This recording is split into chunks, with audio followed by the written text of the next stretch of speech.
I'll show you, because the OEM connection to the J-pipe down low is this really interesting single-use clamp that we're going to kind of pick free and pull out.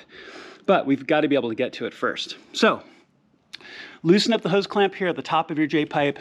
Go ahead and undo your sensor here. This is a little clip that you lift and then you pull the plug off, and then slowly rock this out, rock it up and away from its grommet feet.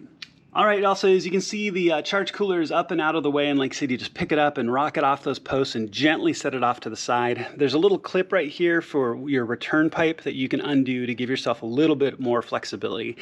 Don't yard on this too hard. You don't want to break any of these connections, okay? But just gently set it off to the side. Now, the J-pipe, I've moved my light so you can see a little bit better here. So there's a couple of things we're going to need to do first.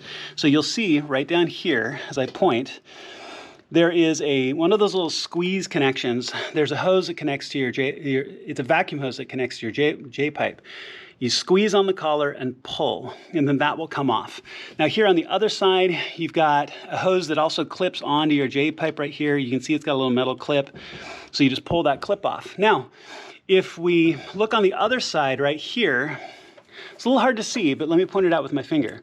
You'll see a little bit of white plastic right here. And what that is that's the end of a single-use, well, essentially hose clamp, essentially.